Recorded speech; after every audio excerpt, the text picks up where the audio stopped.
One of the great privileges of working at History Hit and making films together with our team at Timeline is the access we get to extraordinary historical locations. Like this one, Stonehenge. I'm right in the middle of the stone circle now. It is an absolutely extraordinary place to visit. If you want to watch the documentary like the one we're producing here, go to History Hit TV. It's like Netflix for history. And if you use the code Timeline when you check out, you'll get a special introductory offer. See you there.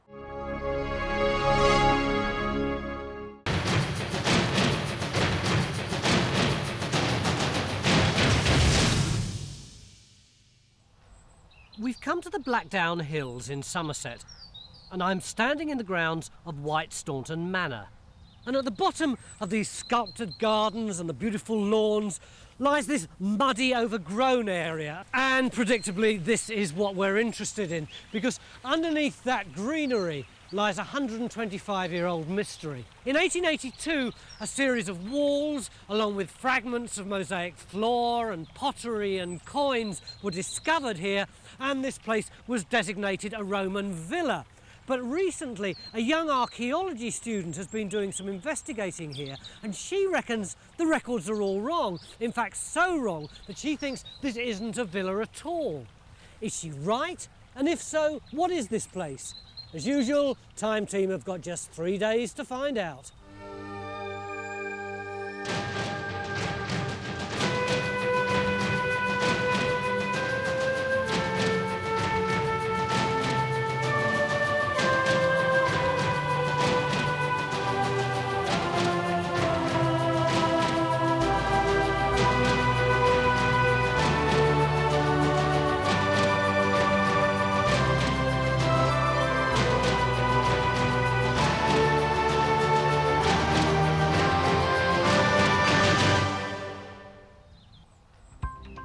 Whitestaunton Manor has been in the possession of just 4 families in the last 800 years. It was during the second family's habitation, the Eltons in the Victorian period, that the ruins at the bottom of the garden were first excavated and recorded as a Roman villa. 25 years ago, the site was classed as a scheduled monument. It would be quite a coup to overthrow such long-held archaeological beliefs, but that's what ex-archaeology student Freya Bowles believes we can do. Why do you think this isn't a Roman villa? There's just so many things which don't add up. Firstly, the site's so small and restricted, and it doesn't seem to fit any orthodox plan of a typical Roman villa. But Mick, there ought to be a Roman villa here, shouldn't there? Isn't this part of the great southwest area where there are lots of villas? Yeah, it's right on the edge of the great collection of villas that you get from the Cotswolds right down through Somerset. But I think Freya's right that the site doesn't look right, really. What's wrong with it? Right. Well, it is sort of restricted and boggy and all the rest of it. If I was going to build a villa around here and it's a nice place to live, I'd build it up on the flat platform up at the back there. So what would you put down here? Could be a detached bathhouse. That's a possibility, part of a villa estate. It could be a temple. But whatever it is, we're not going to know till we start digging. Absolutely, yeah. Although we know the Victorians excavated a Roman building here, we've no idea how much of it remains. The site's covered with vegetation, and there are layers of tree roots and nettles to cut away. It's extremely waterlogged, so we've dug out the stream bed to lower the water level. To make matters worse, the ruins are a protected ancient monument. This means no mechanical diggers are allowed, and there are limits to trench sizes.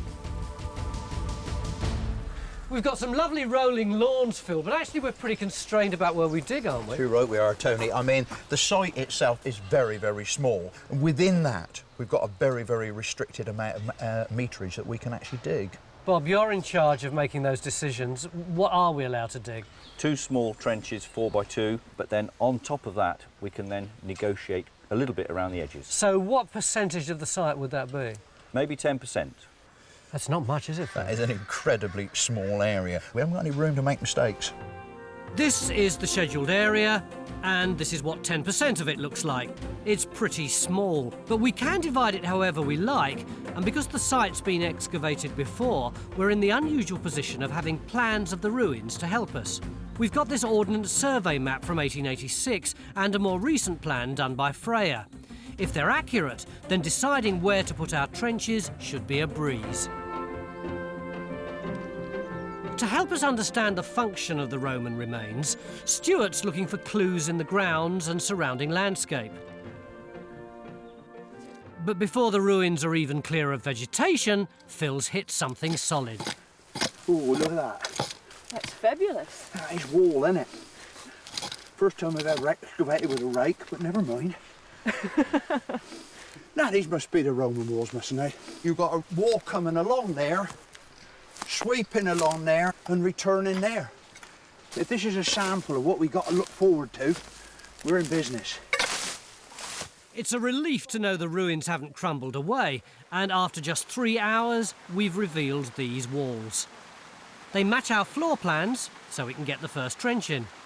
We want to open up that area over there. Trench over there. So how yeah. far do you want to go? Well, almost as far as the wall, I reckon. So what? From about here? Okay, then it goes up this hollow up the middle, look. So it's going to come up here. That's it, up as far as where Bridget is. Yeah, got a wall that side and a wall that side. So we want all that hollow area cleared out. We're putting the first trench in the northeast corner of the site. It'll include what we think is the outer wall of the building. Yeah, it's going to have to go on that angle. Trench 1 only takes up a third of our digging allowance, so we've still got room for more excavations. In the incident room, Guy's investigating what kind of building the ruins could be. Guy, can we actually knock on the head the original idea that this place was a villa? Well, I've been looking at some plans and drawings of villas in this book and here, comparing them with our Whitestaunton site. Now, if you look at here, these two villas, which are in the area, they're actually quite small villas, but you can see that Whitestaunton is only a tiny part of that by the same scale. So it can't be a complete Roman villa. So maybe there's another villa nearby, or maybe it's associated with a villa some way off that we don't know about. OK, so if it's not a villa, what is it? Well, the other idea has been that it could be a temple, and I've been comparing it with some temple plans as well. Now, this is the typical sort of Romano-British temple. It's a concentric square based on this idea of the central cellar where you do the worshipping, which is a sort of tower, and an ambulatory around the outside. But these two have got the same, as has ours. Yeah, but the problem is you can be misled by the plan. That could be a kind of internal garden, and we've got all these other niches and things around here that make it look far more like a bathhouse. OK, so it could be a villa, but probably not. Could be a temple, but probably not. But it may be a bathhouse. That's a possibility. Our building is located in the southwest, an area of Roman Britain that experienced great prosperity in the 3rd and 4th century. Influenced by classical Roman buildings of the 1st century, the elite poured their wealth into creating their own grand villas and countryside retreats. I wonder how the Romans who lived here would have seen the world around them. Quite frankly, if they'd been living down in the bottom of that valley, I don't think they'd see very much. Would it have been the back of beyond here? Well, we're very much on the fringes of known Roman Britain here in many ways. To the northwest, we've got Bath and Cirencester, major Roman centres. But once you get to Whitestaunton, you're sort of literally on the edge, the known and the unknown. Bit of a frontier. It is actually, yeah, you're right. The main concentration of Roman villas in the southwest of England is spread around the major Roman road, the Fosse Way. But its closest tributary is still 6 kilometres from Whitestaunton. Where would the nearest villas have been? Nearest we know about is just down here at Wayford, which is about 3 kilometres away from this site. It's quite a long way to go to borrow a cup of honey.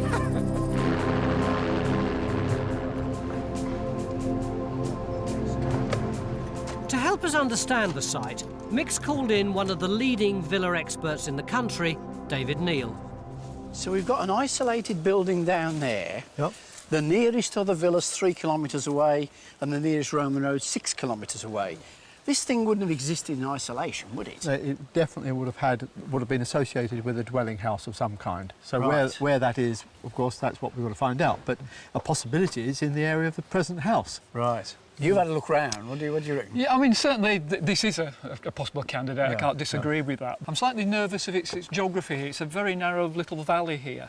But if you look up on those slopes up there are some earthworks up there. Yeah. And there are some slopes just up to the north of where you're digging at the moment, Right. which have got some earthworks on as well. So I think we ought to bear in mind there might be other possibilities, but, Right. but here's a good place to start looking. Well, we should wait for the geophys here, but there's always the possibility we were standing on it, in fact. Which would be nice, wouldn't it? Very nice. Now we've got a villa to find, our 3 days just got busier. So John wastes no time getting geophysics started on the grounds around the manor house. Over the years, the past owners of Whitestaunton Manor have collected a vast range of finds from the ruins, and I'm hoping they'll tell us something about the building and the people who lived in it. Michael, this is such a beautiful place. How long have you been here? I came here in 1946. My father bought it when he came out of the RAF, and I came here as a teenager. And this is the stuff that your family have found on the side. I'm a little bit disappointed, I have to say. I was expecting to find brooches and stuff. It's good Roman stuff. I mean, there's a nice, complete Roman central heating flue tile, some bits of several others, and a Roman roof tile. We've also got some bits of local Roman pottery and a nice piece of opus signinum.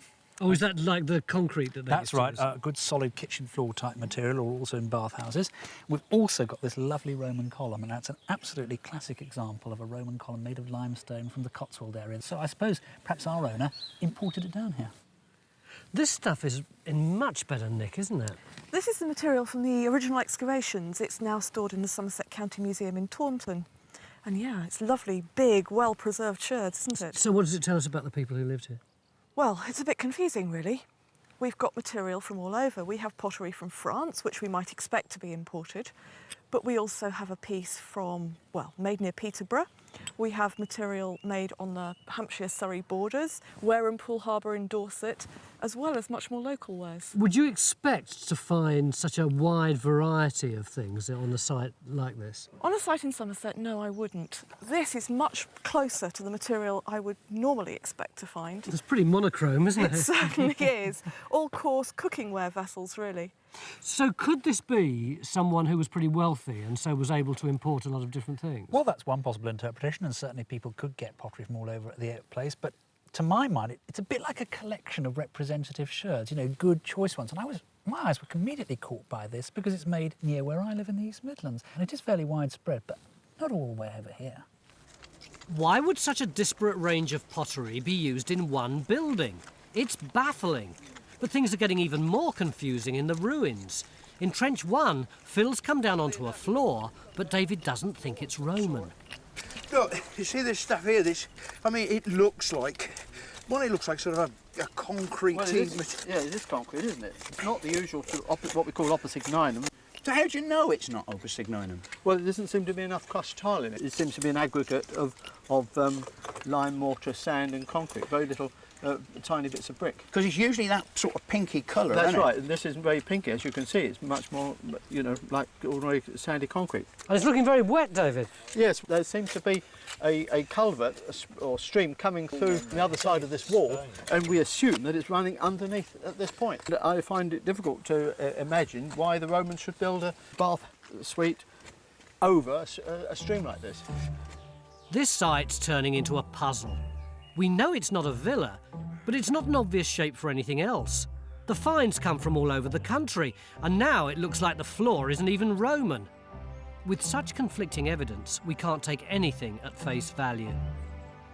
In fact, the only reason we believe the building's Roman is because of the records kept by Charles Isaac Elton, who owned the manor house when the ruins were excavated in 1882. In his account, he describes finding beautiful mosaics, columns and solid Roman foundations. There's no mention of any of the inconsistencies we've found. Is it possible he misinterpreted what he saw? As digging continues, it's looking more and more likely. There you go. That's right by the foundation. And that ain't Roman. No, that's not even Roman lead glazed. It is medieval. It's a jug. Doesn't help the Roman wall theory, does it? No. An authentic Roman wall couldn't have medieval pottery made 600 years after the Romans left Britain stuffed underneath it. It's getting more and more perplexing, isn't it? It now seems it's not a villa, it's not a temple. Phil doesn't think it's a bathhouse, so what on earth is it? Well, I mean, look at the wall. Some of the stone looks good enough to be Roman, but it's not symmetrical, it's all a bit wonky. No Roman would build a wall like that, but it's still genuine Roman tile. What's going on, Mick? Well, There's Roman material in it, so clearly there must be a Roman structure somewhere in this vicinity. Yeah. But it looks as if this is an enhanced structure, or even worse, it might be a folly, just using Roman materials. So it's not Roman at all? Well, it's beginning to look like that, isn't it? We've come all this way to dig a Roman villa, and it's just a folly or something. It's just got Roman material in, it's been made into a garden feature. How do we find out what's going on? Well, I think we've got to carry on digging because the Roman structure might be underneath here. But we've also got to look in the immediate vicinity for a likely other Roman villa site that they might have pillaged. So is part of this building fake? Is it all fake? If it is, how come we've got all these apparently authentic finds? We've no idea. Let's hope we find out tomorrow.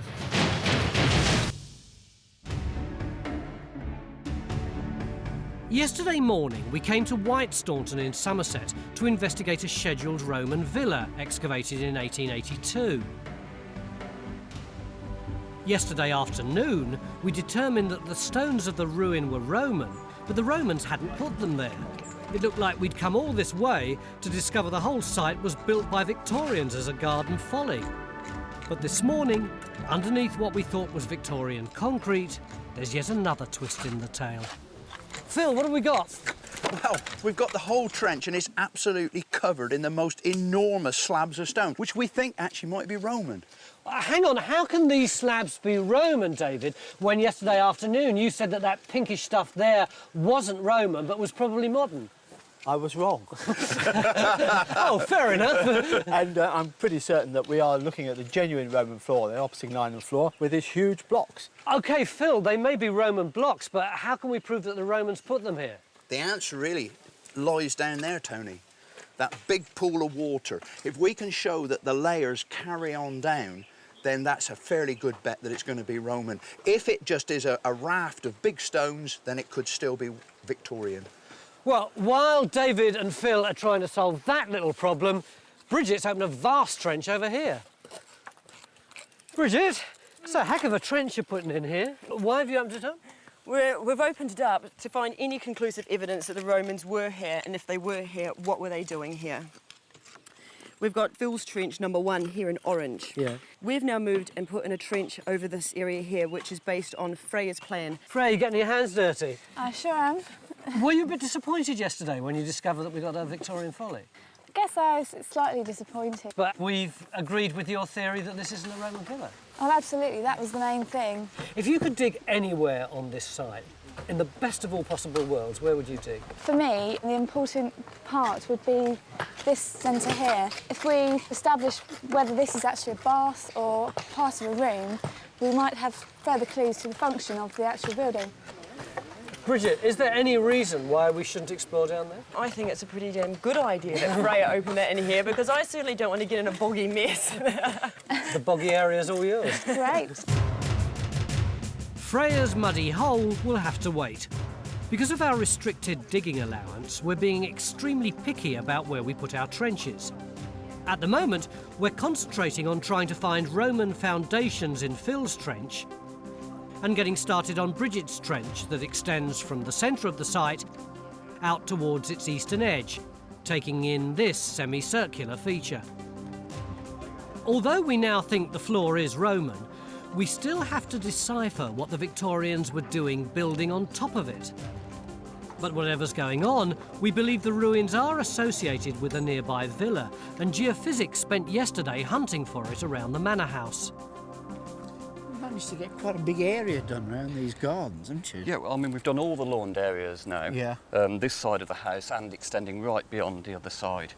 And look, there's a sort of an arrangement of things we could go for. Yeah. We've got this sort of anomaly here, and that actually goes, here it is, with this parch mark. Well, yeah, I noticed this. I just assumed it was a garden wall or something coming through. I think we ought to dig it just to see. But yeah. Look at this. Yeah, well, there's a huge area. What, Yeah. Over there? This big rectangular block. What does that suggest to you, that big area? Solid floor, whether it's garden, whether it's earlier structure. But given its sort of rectilinear shape, I think it's worth investigating as well. But my best responses are actually on the far side. On the big terrace at the back, yeah? I'd have said that's our best bet for villa walls. Presumably we're not talking about something very big to sort any of those out, are we? No, 3 by 1 in each case. Well, let's do them all then, because that's not a big job, is it? Strip the turf off and have a look. Trenches 3, 4 and 5 go in on the lawns around the manor house.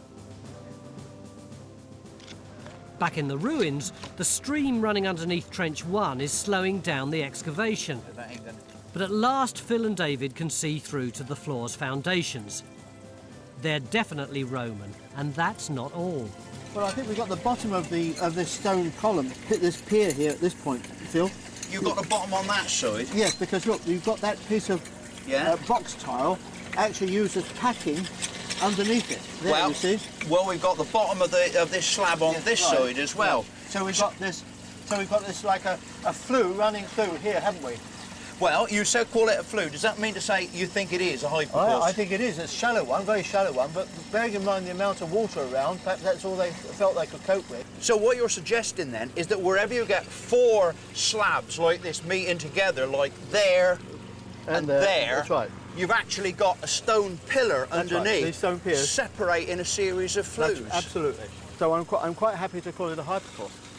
Extraordinary situation, bearing in mind all this water, but presumably the water management in those days was much, much better.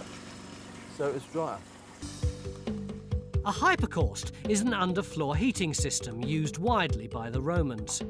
The floor in Trench 1 is resting on a series of pillars. Convection currents draw the warm air from a fire around these pillars and up through flues built into the walls of a room, making it warm. A hypocaust wouldn't work with a stream running through it, but Stuart's convinced that although the area's wet and boggy today, it was once dry. Stuart, our Roman building is in the lowest point of the whole site, so it would always have been filling up with water, surely? Well, although it's the lowest point now, it's not necessarily going to be in the lowest point during the Roman period because of all the changes that have potentially taken place in this valley. The garden landscaping, the creation of the later ponds and so on. In the Roman period, it's possible the springs were up here on this side and actually flow in that direction. Although we're looking now that the position of the building, its siting, might have been influenced by the water, we shouldn't think that way. It might not have influenced the layout of that structure at all. So it looks like the Romans who built the ruins weren't balmy after all. In fact, Roman engineering was very advanced, and we've decided to put it to the test by making our own working model of a hypocaust.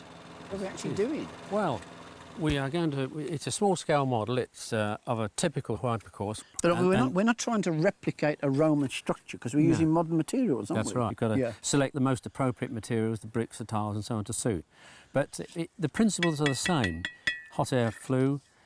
Rising, going through underneath the suspended floor, heating the floor, and then rising through the flues, which would have been embedded in the walls. Hopefully this will show how we create heat, how we use it, and how we get a warm floor. That's the objective.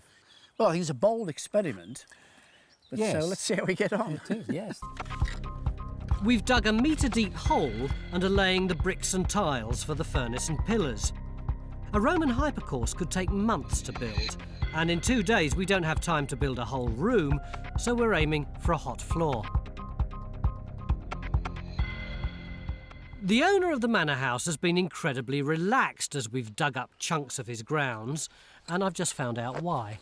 Michael, I hadn't realised that you were selling the property. Yes, it's sad, isn't it? It's going to be a wrench, isn't it? Yes, I've been here about 60 years. He's worked a number on you, though, hasn't he, Stuart? Yeah, he certainly has, but what a number. Wonderful. You bought what you thought was going to be a nice, quiet place, the lawn's ripped up, and what you thought was a Roman villa turned out to have a Victorian folly stuck on it. It does, and we were scared to death the first day, thinking it might just be that, and it turned out to be the most wonderful Roman ruin. So how do you feel about it now? It's really quite emotional. Imagine somebody decided 1,700 years ago that Whitestaunton was the place to live, and we've just made the same decision 1,700 years later. It's quite a long-term connection, isn't it? Despite the owner's generosity with their gardens, we've drawn a blank on the front lawns. We've abandoned Trench 3 because the features geophysics identified turned out to be geological. The parch mark in Trench 4 turned up yet more Victoriana, this time a garden wall. Trench 5 is our last hope of turning up a villa in the grounds around the manor house. But nothing Roman's turned up yet. We've been far more successful with our trenches in the ruins.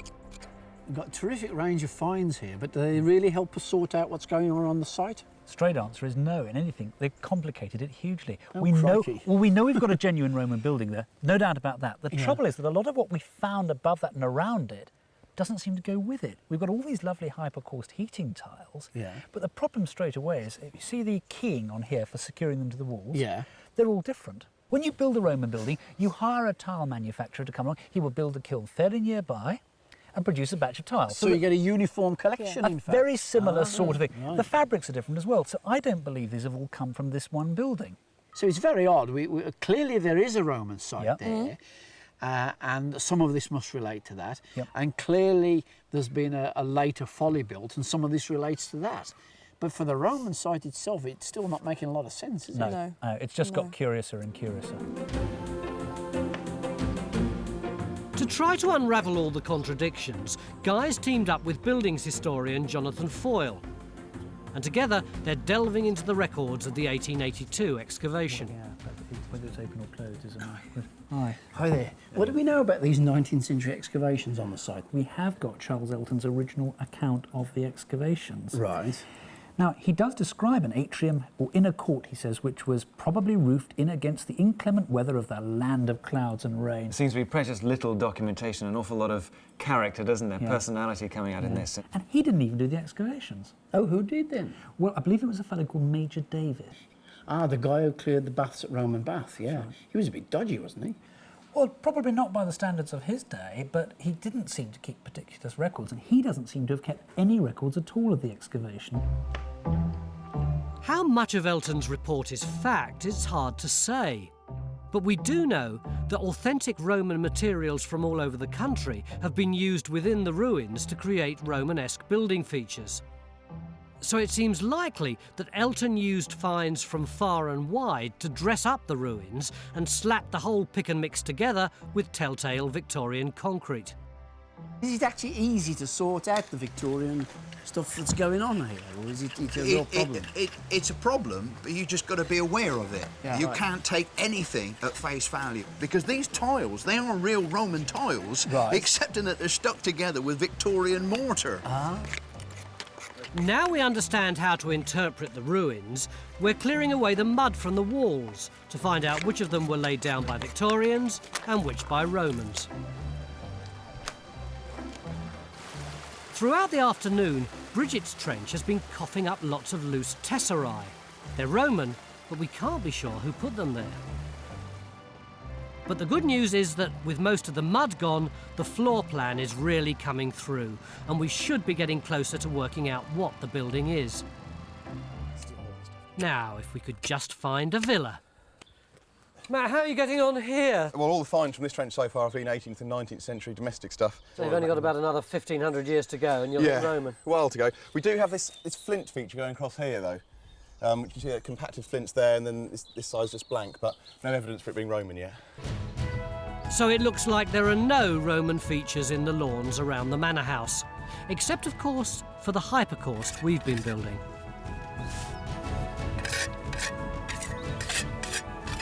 With the pillars in place, the floor's going on.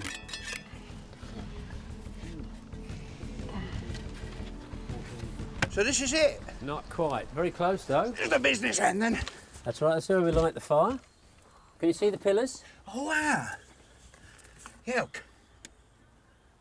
Oh, that's exactly what we've been finding down the bottom. That's right. That is brilliant. We've enjoyed making it. So that stokehole would be enough to fire up one villa, do you reckon? Well, or several rooms. Several rooms.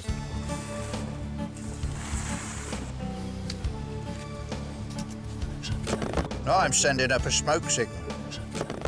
The Romans would have taken days to heat a room from cold, so to give us a chance of warming the 12-centimetre thick concrete floor, we'll be stoking our Hypocaust's fire overnight.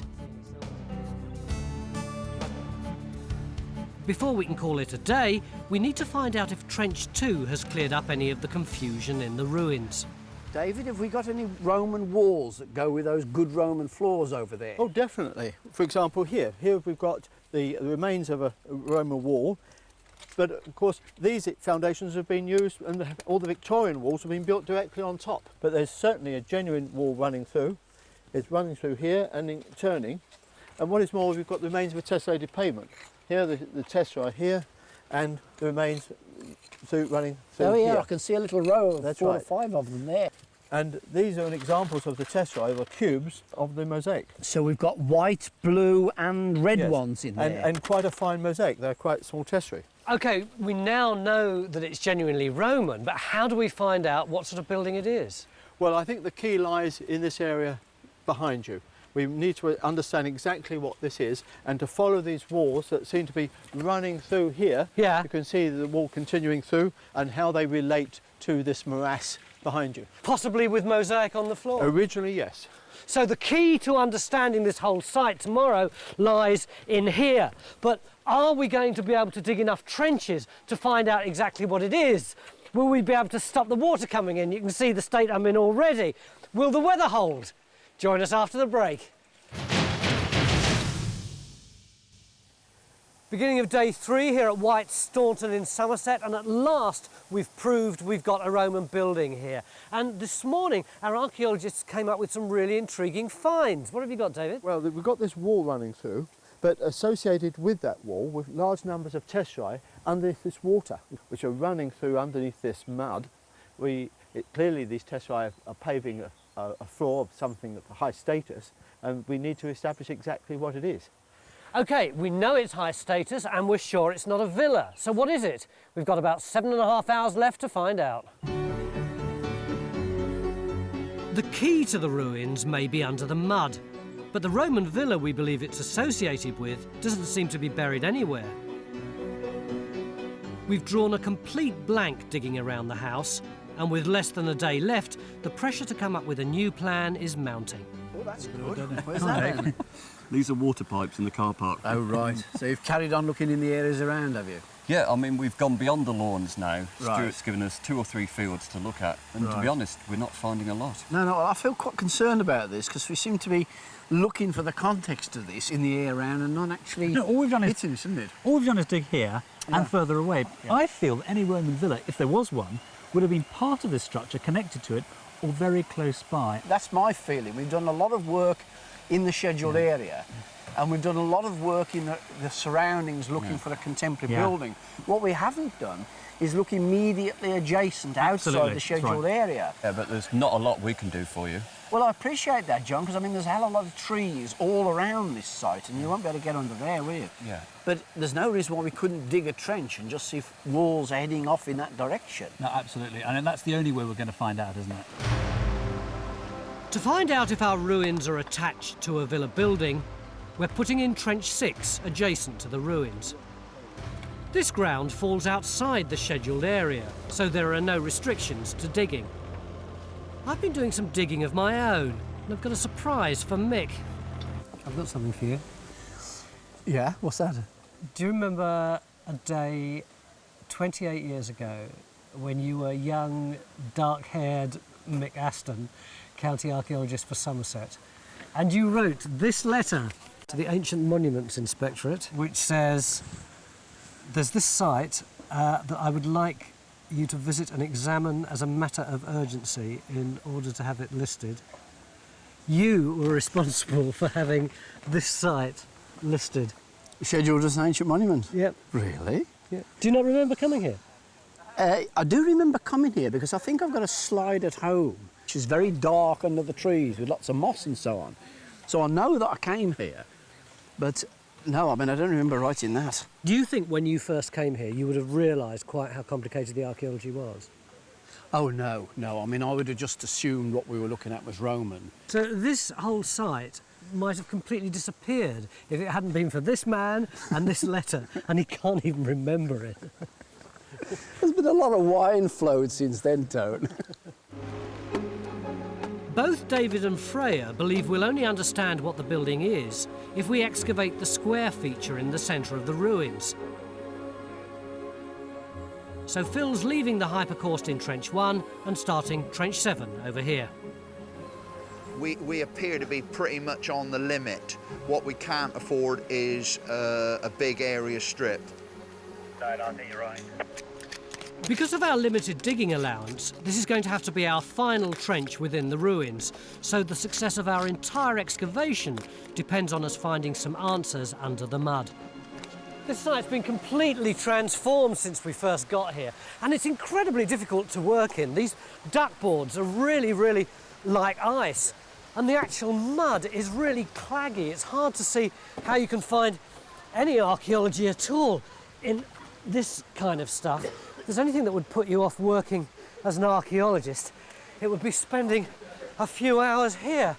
Even so, Phil, you have managed to find a few things this morning, haven't you? We have actually, even some very small things.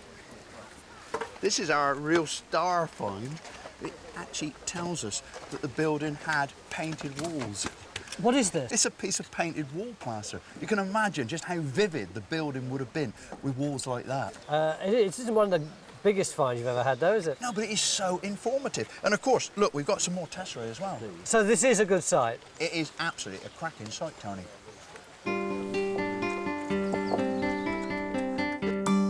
Phil's piece of wall plaster is even more informative than he realises. It's exactly the same colour as the walls that Charles Elton reported finding in the 1882 excavation. But how reliable is his account?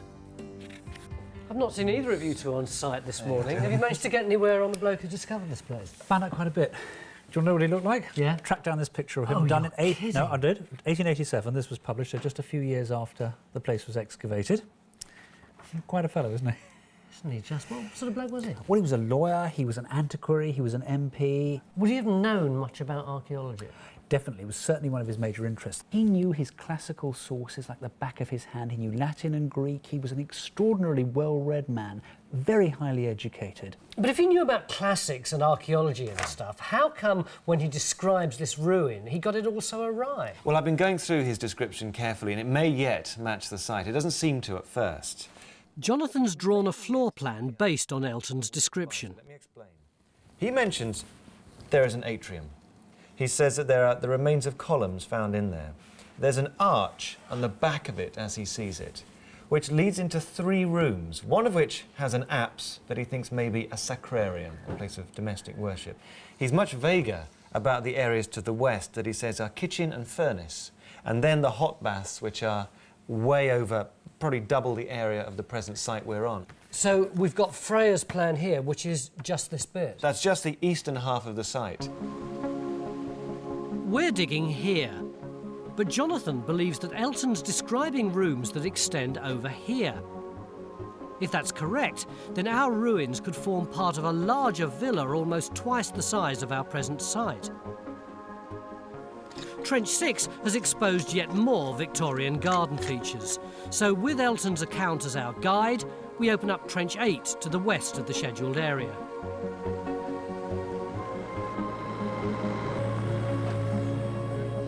Within the ruins, most of the mud's gone, so it's the moment of truth for Trench 7. David, time's really getting on now. Are we anywhere near working out what this building actually is? Well, I'm absolutely certain it's a bathhouse. Why do you say it's a bathhouse? Well, mainly because you've got the range of heated rooms over there, and you've got an ambulatory around here, and what is really exciting is that this ambulatory is surrounding a very large plunge bath or swimming pool. So where's the pool? Does it start here? It's where this puddle is. This is the corner. Yeah. These are, in fact, the steps going down into it. Oh, right. And the floor of the pool, which is about 9 by 5 metres, was tessellated, but alas, you can't see many of them. They're there. So that explains why all these tesserae were on the floor? Absolutely, and there's so many of them. And what is more, we can find that they're running through, and we're finding them running through here. And here's some more of this opposite gneinum. Here are the tesserae here. Is this particularly unusual? There are only about 6 examples of plunge baths of this size in Britain. It's a very important building indeed. It's really very exciting structure. The swimming pool in our bathhouse is large, measuring 9 by 5 metres wide and an estimated ½ metre deep. The presence of mosaics running along its edge date it to the 3rd or 4th century.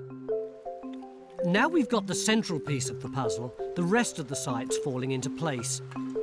The semicircular feature Bridget's been excavating in Trench 2 is actually a cold plunge pool. The Romans would use it to cool off in, after getting sweaty in the steam room heated by the Hypocaust. Still eluding us is the location of the villa we believe the bathhouse is attached to. Rachel and Stuart have found something in Trench 8. Have you found the villa? No, I haven't found the villa. We've got a modern pipe trench, but we think we're probably on the Victorian spoil heaps from the original excavations. How do you know that? Well, Oh, look, Phil.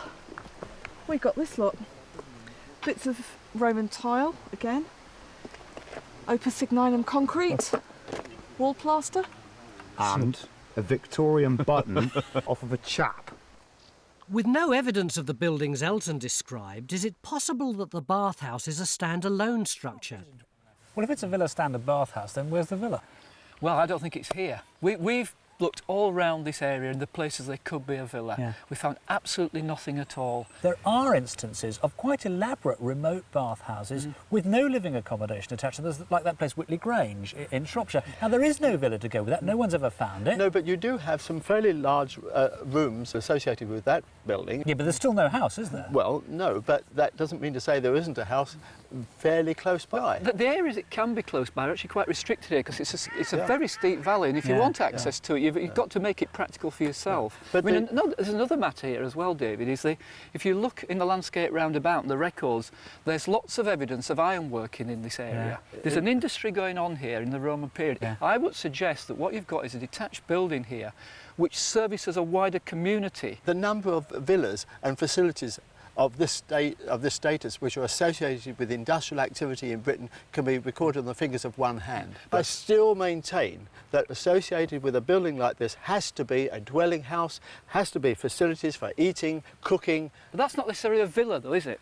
Well, nevertheless... It's just a facility on the site. It's a for people who facility, come but here. nevertheless we've got to still need to find it. But where is there left to look? We've dug in the lawns behind the house and next to the house. We've walked the surrounding hillsides and turned up nothing. One place we haven't looked is the bumpy field next to the manor house. Both Mick and Stuart think it's full of garden terracing, but John's determined to prove them wrong. Could it really contain the villa? We don't have much time left to find out.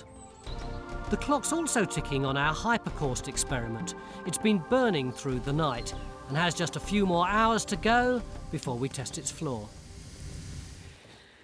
What do you want then? Look, I know I've had to drag you out of the trenches, but I promise you it's worth it.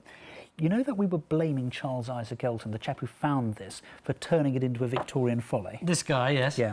He's not guilty after all. He spent a fortune of money on books. That was really all he was interested in. The one thing he wasn't interested in was the house and its garden. He let the whole thing get run down. That really helps me because I've never been able to understand why this man, who was a noted antiquarian, would mess up the Roman building. Absolutely, and I've had that problem from the outset. Working through the family records, what I find out is that when he died, his half-brother inherited the place, found it all run down, spent a fortune on the house and gardens, but to do that he had to sell off most of the farmland to do it. So he was busy pouring money into sorting the house out, turning the garden into the nice dinky place that is today. It must have been him who was responsible for making the folly. So when do you think he did this? Between 1900 and about 1920. So it's not a Victorian folly after all? No. It's an Edwardian one? Yeah. If Guy's theory's correct, and it was Frederick Elton who modified the ruins, it's likely that along with the Roman material he found on the site, he used Charles Elton's extensive collection of Roman artefacts to create the folly. This would explain why such a strange assortment of finds has come out of the ruins. It's 4:45, and just when I thought I'd got everything done and dusted down there, suddenly there's this frenzy of activity up here. John, why are we digging about 70 metres away from where our bath is? Something to do with geophysics? What to do with geophysics? Well, look, you know we're looking for the villa that Yeah. goes with the bathhouse. Well, look at these results. Could that be a massive Roman building? Just on this slope here. It's a fantastic position for a villa. Look at the view it's got. The view that way, it's close to the bathhouse, swimming pool, whatever they're calling it. It could be a building. We've got to go for it. Mick won't mind. Sure about that? Well, I hope. Oh, God. Having turned up 3 Victorian garden walls in the last 3 days, John's making a last attempt to redeem himself. And over in the orchard, it's finally time to test our Roman Hypocaust. So has this worked, Bob? Oh, yes. Yes, you've got a nice hot floor there. When you say hot, how hot? I think we're about to find out. Give it a try. That's the equivalent of dipping the toe in, Phil. I don't want to burn myself. Have you been on hot tiles before? Well, look, it must be all right. There's no smoke coming off your socks. Oh, yeah, that's good, isn't it? Yeah. It is, isn't it? I want one for the winter. OK. It's really quite warm, isn't it? It is, it is. Have you actually learnt anything from this? If I was asked to do this again, I'd have the confidence to certainly make it bigger. I think that size furnace could do a hypocaust probably 4 times the area of this, possibly 6. It's such an effective form of heating that a fire the size of ours could warm a floor this big. But things aren't so hot up on the hillside. That's not looking very villa-like. No. We've got the machine in 6 inches of the topsoil, if that, and straight down onto this natural chert. So, yep, it's all geological. Well, we had to look at it. Yeah, yeah, I mean, absolutely. we couldn't ignore the possibility that it might have been a structure. Couldn't walk away. Absolutely. It's time to walk away now, though. We believe there is a villa around here, but it must be hidden somewhere we couldn't dig. A possible location is under the manor house. However, even if it fitted entirely underneath it, we'd expect to have discovered something Roman in the trenches we opened in the grounds. It could also be in the churchyard, or under the garden pond, or even in the woodland at the bottom of the garden. We have solved the mystery of the ruins, proving that the supposed Roman villa is in fact a bathhouse. Right, I want a bath. What would I do? Well, you'd have to get undressed in the room over there. What, this one here? That's it, go in there. Okay, get so stripped off. I come out of That's right. here. And then you come into the hot room. With presumably water probably gushing out of Gushing here. up, that's a cold And the hot plunge room bath. is where? That's where the hypocaust is. Okay, in here. Sweat, then sweat, you cool sweat. down a bit into the tepid room. Back to here. And then you go into, take a cold plunge bath where Bridget is. Right up there, yeah. And if you were feeling really brave, you'd come through towards where I'm standing and have a swim in this cold, very I'd go down those steps, but I'm not going to go down those. I don't want to mess up the archaeology. That's right. And I could swim. And you could swim here, and you could then come through. And if you're feeling a bit tired by now, yeah. And then if you're really tired after falling in the mud, you could sit on a bench that ran along the wall there where Kerry is now. It's a lovely mosaic down there. That's right. At last we've got something intact. Very nice tessellated pavement, and that of course covered the whole floor. Good 3 days? Very good 3 days, very exciting and most interesting site. We estimate at least half of the ruins were built in the Edwardian period from relocated Roman stones. This is how much of the Roman structure is left underneath. Out here in the extreme southwest of Roman Britain, our bathhouse would almost certainly have been associated with a villa on the fringes of civilization. With beautifully painted walls, fine-coloured mosaic floors and its large central swimming pool, the bathhouse would have been a place of indulgence and comfort, a welcome refuge from living on a frontier.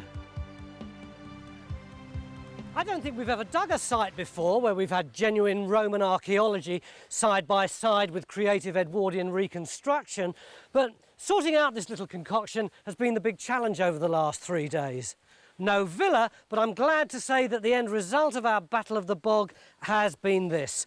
One of only 6 in the country, a genuine mosaic-lined Roman bathing pool.